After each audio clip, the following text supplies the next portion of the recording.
Palestra de Joel Goldsmith, Integridade e Completude em Cristo, tape 36, parte 2, tradução de Rosilda Rocha. Se nós encarnamos, por que a população aumenta? Bem, você está olhando para o mundo manifesto novamente. A população não aumenta. Nunca aumentou e nunca irá aumentar. Por quê? É muito estranho, mas você não pode multiplicar Deus. Deus é a única vida para sempre. Ele é a única mente que existe. E Deus é um. E um é o único número que existe no mundo. E esse um é Deus, o que significa a vida é uma, a alma é uma. O Espírito é um, a lei é uma, o corpo é um. Não sabeis vós que sois o templo do Deus vivo? Quantos templos Deus pode ter? Existe somente um Deus e um templo, e o tabernáculo de Deus é o homem. Não é plural, não. É simplesmente um tabernáculo. Novamente, toda vez que olha para o mundo lá fora, do ângulo das aparências, você vai encontrar pecado, doença, morte, falta, limitação e imagina o que fazer com isso. Todavia, o remédio está no tratamento. Se afaste disso e comece com a palavra Deus. E então, quantas pessoas você encontra? Somente uma, e essa uma é Deus. Deus infinitamente expresso, porém ainda assim apenas um. Agora, o simples fato de que no sentido humano existem 1 bilhão ou 4 bilhões de pessoas sobre a Terra não mudou o relacionamento espiritual de que Deus gerou somente um filho. Somente um, e eu sou esse um. Onde isso o deixa? Eu sou esse um. Não importa quantos existam, eu ainda sou esse um. E nada disso faz sentido do ponto de vista humano. Porém, você vê, as coisas de Deus são tolice para o homem. E até que possa ver por trás da cena e ver que eu sou é simplesmente um Deus, e um Deus pode somente ter um filho. Um Deus pode manifestar a si mesmo como um, mesmo até a infinidade, e ainda assim é esse um. E novamente digo, você sabe tão bem quanto sei que não faz sentido me ouvir dizer. Não pode fazer sentido para a mente humana me ouvir dizer isso.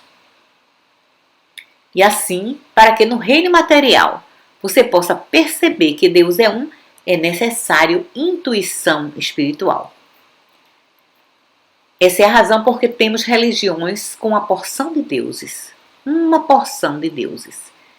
Essa é a razão porque quase todas as religiões têm muitos deuses. Eles falam de um Deus.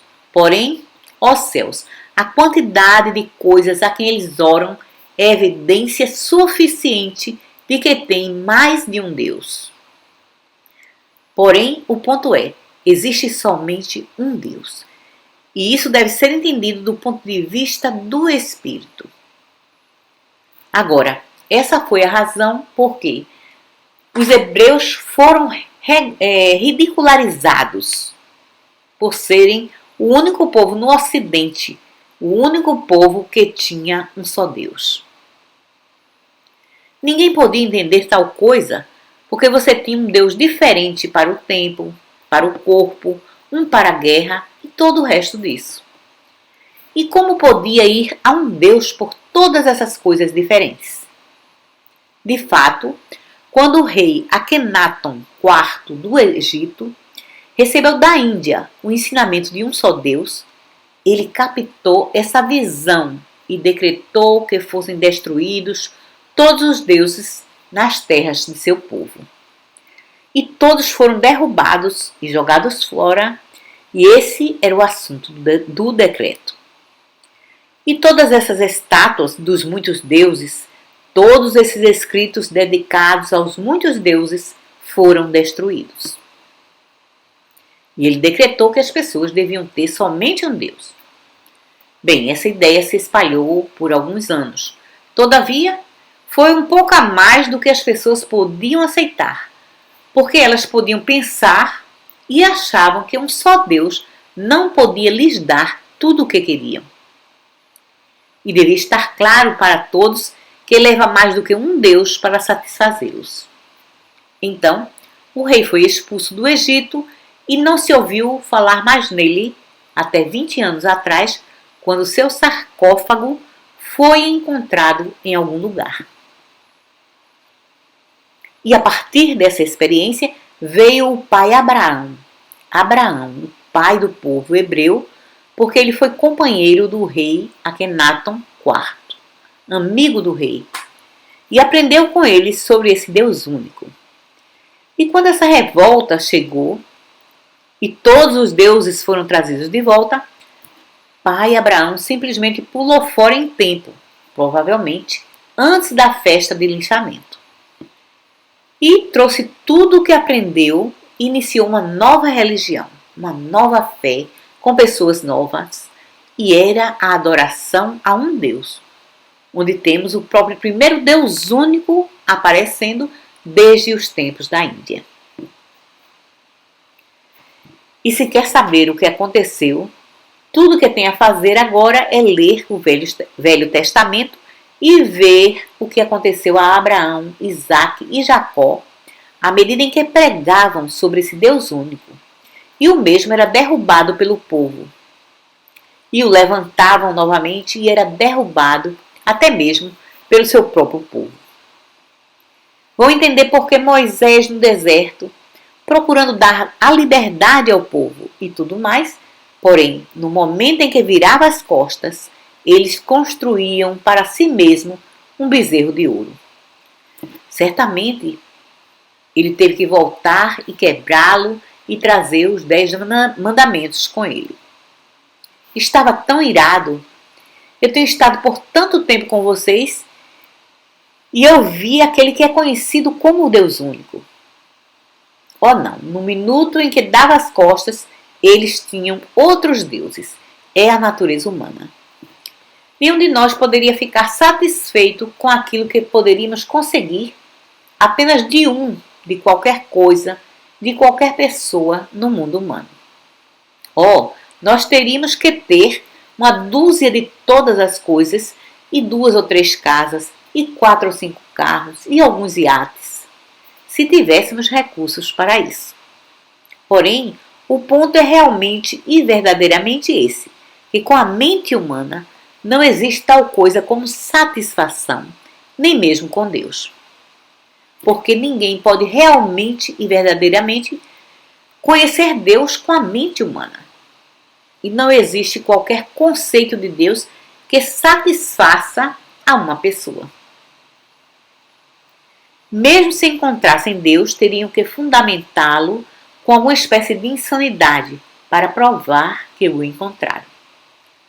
Não é suficiente conhecê-lo e tê-lo dentro de si mesmos. Precisa haver uma evidência, o símbolo dele, para mostrar uma materialização externa. Não.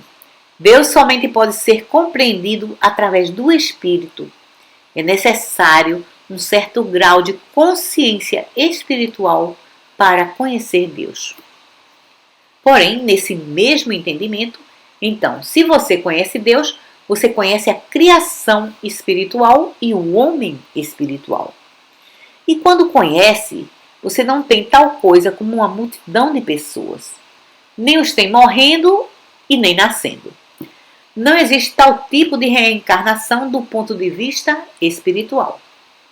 Na verdade, não existe reencarnação do ponto de vista espiritual, desde que Deus é um e sua criação é uma.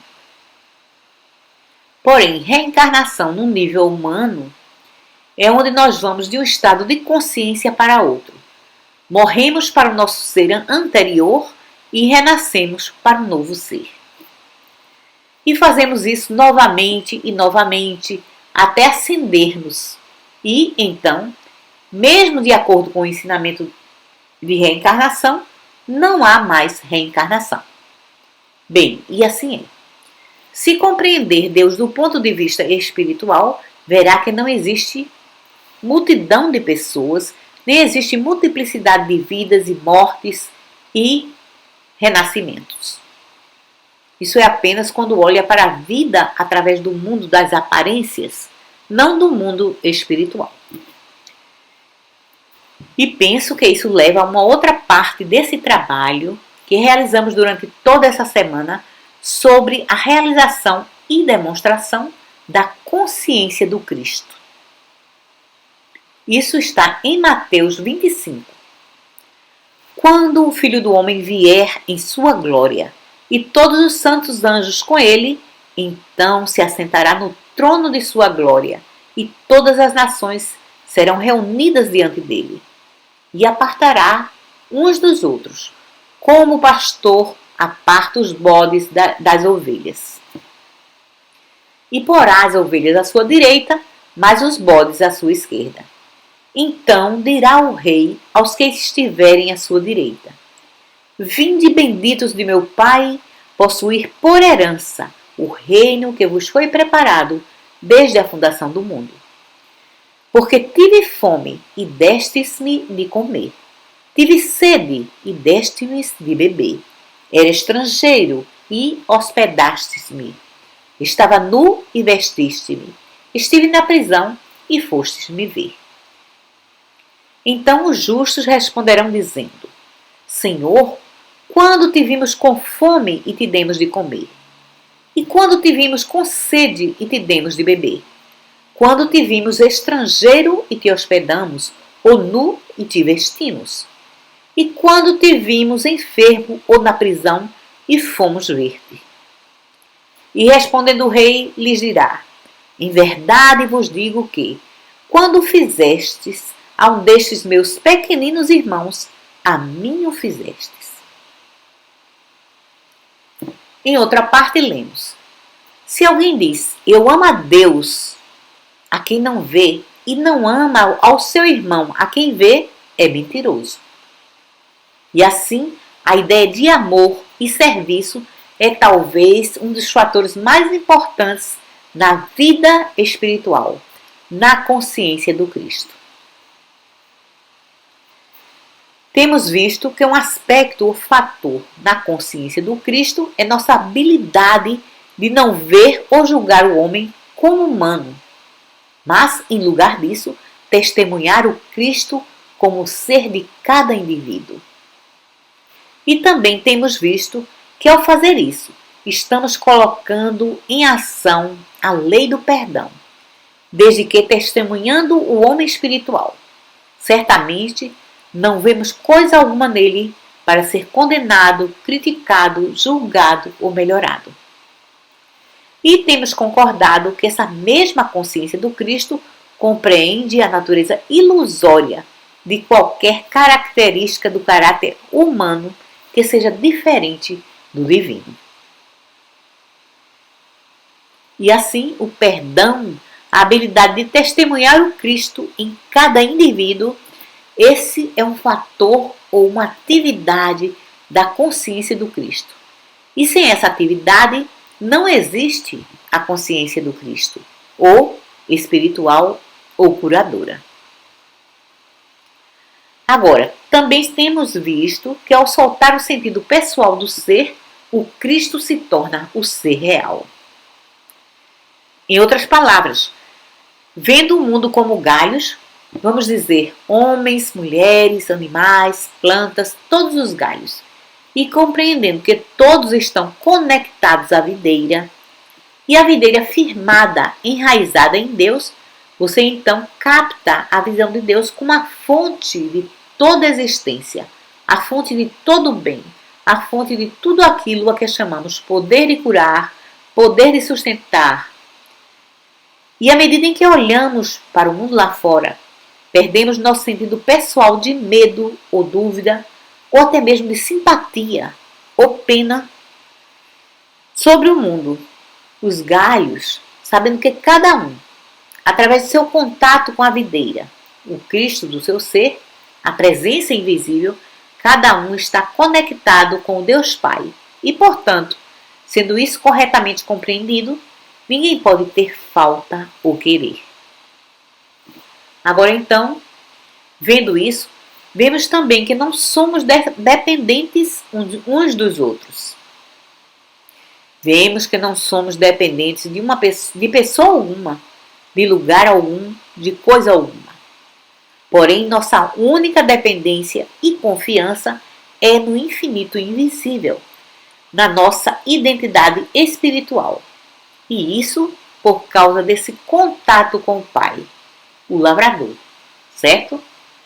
No momento em que chegamos à percepção de nosso contato com esse Cristo, que é o ser invisível, e seu contato com o Pai, retiramos nossa dependência de pessoa, lugar, coisas, circunstâncias e condições, sempre na realização de que sou alimentado de dentro.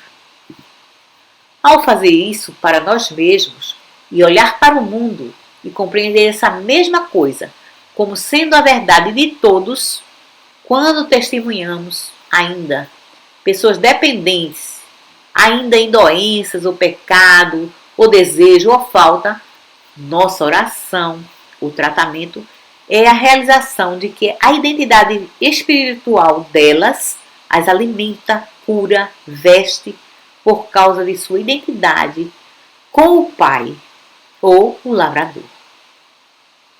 E assim nossa vida se torna um serviço e uma devoção constante, não apenas a Deus, a verdade, mas ao menor dos nossos irmãos, ao menor desses nossos irmãos, até mesmo os gatos e cães e insetos e aquilo que parecem ser os parasitas da vida.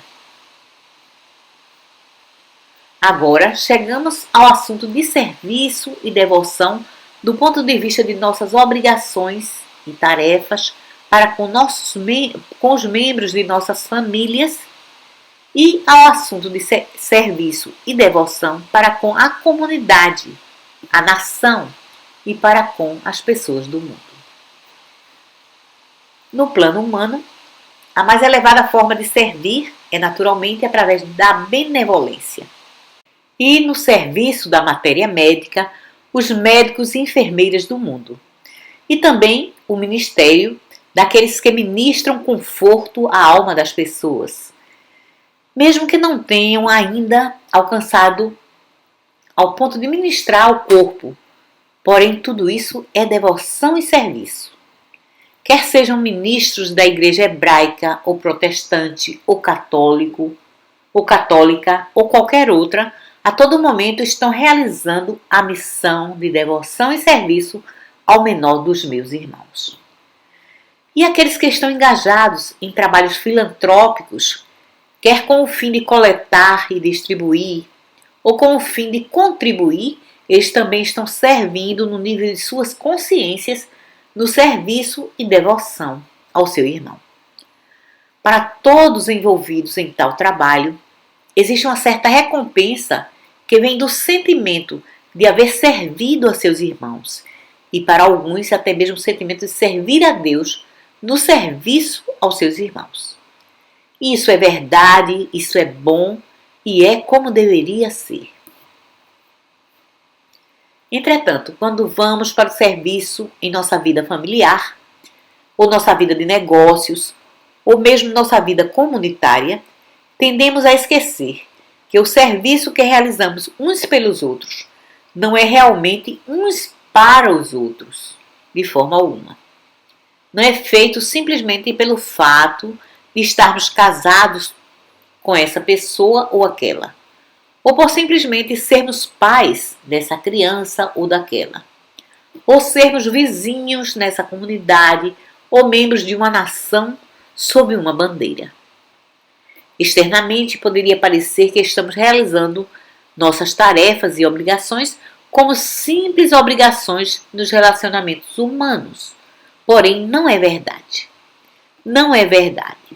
Ao servir uns aos outros, estamos servindo ao Cristo, estamos servindo a Deus. E não faz diferença se é simplesmente sustentando nossa família, se é contribuindo para a Cruz Vermelha.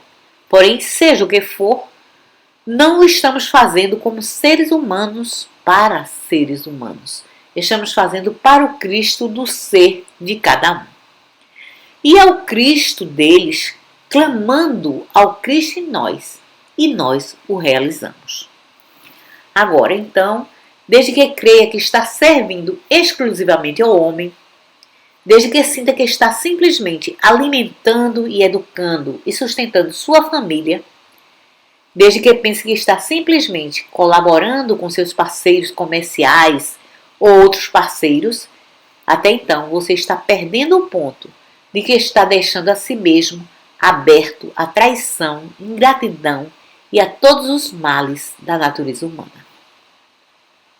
Somente a partir do momento em que começa a entender que qualquer serviço que oferece ao seu irmão é na realidade sua devoção a Deus. Sua devoção a Deus feita manifesta para o menor desses seus irmãos. Sua devoção a Deus feita manifesta em sua devoção à sua família, em sua devoção à sua comunidade, à sua nação ou ao mundo em geral. Somente então você está servindo à maneira do Cristo. Somente então você está colhendo a recompensa ou os frutos espirituais de seu serviço e devoção. No momento em que qualquer pessoa serve como ser humano, ela está sujeita à sua estimativa de gratidão, ou apreciação, ou recompensa, ou falta de tudo isso. E pode ser capaz de lhe dar uma grande importância em um dia e nenhuma no outro dia.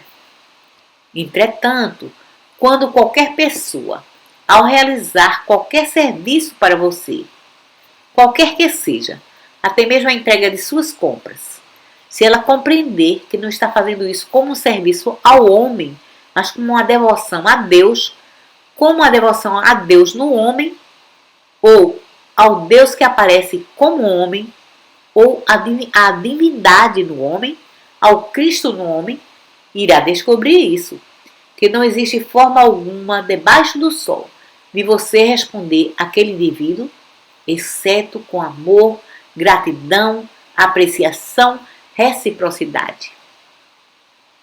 O erro que temos cometido é que nosso serviço ao homem tem sido separado e à parte de nosso serviço a Deus.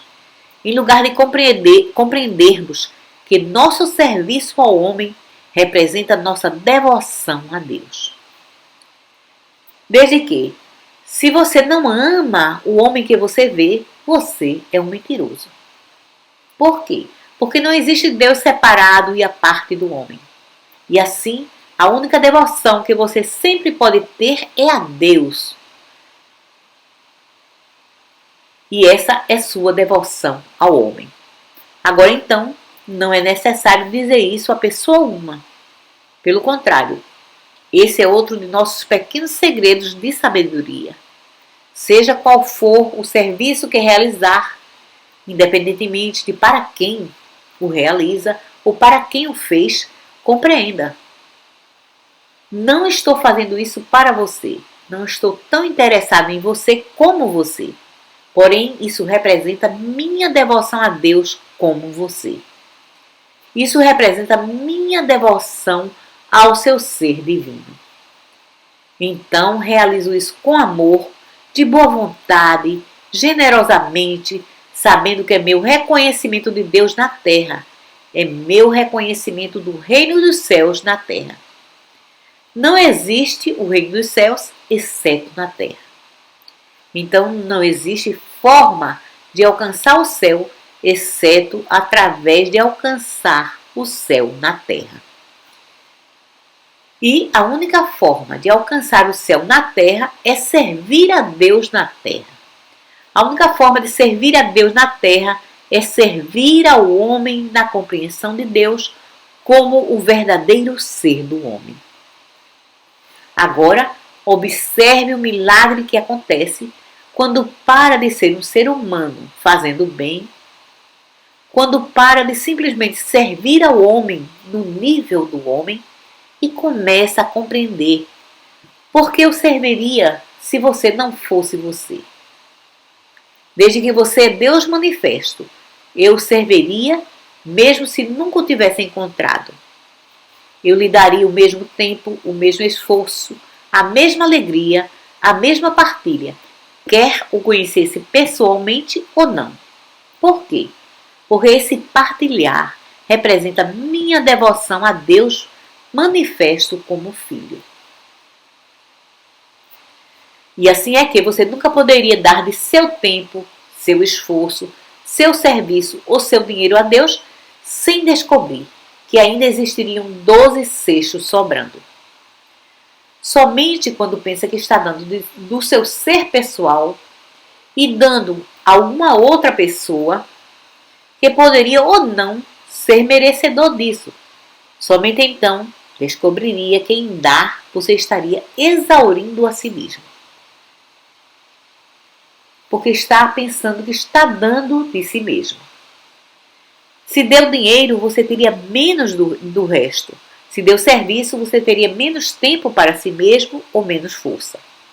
Todavia, no momento em que tem a abordagem do Cristo, de mim mesmo não posso fazer coisa alguma. Não tenho posses. Tudo que o Pai tem é meu, mas é do Pai. E assim, seja o que for que eu partilhe, é do Pai. Você não poderia dar todo o reino do Pai e ficar sem coisa alguma para si mesmo. De fato, você teria 12 cestos sobrando. Somente quando dar algo que pensa que é seu mesmo, você fica com menos. A mesma coisa sobre força, a mesma coisa sobre nossas horas de devoção ao serviço. No momento em que pensa que é sua, logo descobre quão limitada, quão finita e quão pouco bem ela realiza. Porém, quando vê que está dando até suas horas do infinito celeiro das horas de Deus, quando você está dando sua força ou serviço pessoal e compreende que não são seus de forma alguma, você está dando do infinito celeiro de Deus, descobre que ele tem 12 cestos sobrando. E essa é a razão porque estou certo de que esse livro e filme, 12 é demais, foi um tremendo sucesso. Foi um exemplo vivo de uma mãe que podia dar a 12 filhos e não se sentir exausta, não se sentir cansada, desgastada, esgotada. E certamente não estava numa situação pior economicamente, sustentando 12, do que muitos outros que estão sustentando 1 ou 2. E estou certo de que todos que viram essas cenas ou leram o livro devem saber que o princípio animador daqueles pais era o amor. Agora, quem pode negar isso? Todo o livro fala sobre o amor. O livro inteiro foi simplesmente um borbulhar do amor. E esse amor que produziu 12 crianças, produziu uma infinidade de suprimento para eles. E tempo, e esforço, e energia para cuidar de todos eles. E todos foram providos. E a mãe estava feliz no meio desses aparentes problemas. Você sabe, algumas pessoas diriam problemas terríveis. 12 crianças para sustentar. 12 crianças para tomar conta sob aquelas condições. E assim por diante. Porém, o amor era um tal princípio animador que não havia esgotamento e todas as coisas contribuíam juntas para o bem daqueles que amam a Deus. E assim, aqui também vai descobrir que qualquer sentido de baixa, falta ou esgotamento, qualquer sentido de frustração, qualquer sentido de ingratidão que volta para nós, ou incompreensão, falta de compreensão, representa a nossa própria falta de sabedoria em querer servir ao homem em lugar de servir a Deus no homem. em lugar de nossa devoção ao Cristo no homem. Agora você tem visto nesse trabalho, muitas e muitas vezes, que um curador, um em quem confie, um curador não pergunta quantas horas de serviço ele deve lhe dar, ou quantos dias ou quanto esforço faz para lhe escrever ou tratar, ou lhe dar uma ajuda. E não faz diferença alguma se o tem visto ou não, ou se é um estranho para você. Certamente não importa para pessoa alguma que esteja nesse trabalho se ou não será pago por você. Será paga e sabe disso. Pode não ser por você, mas sabe muito bem que a sua devoção a Deus nunca o deixará pelo menos com 12 cestos sobrando. Algumas vezes 12 vezes 12 cestos sobrando. Porém, o curador, o professor, mede as horas, minutos, o tempo, o esforço despendido com você? Não. Por quê?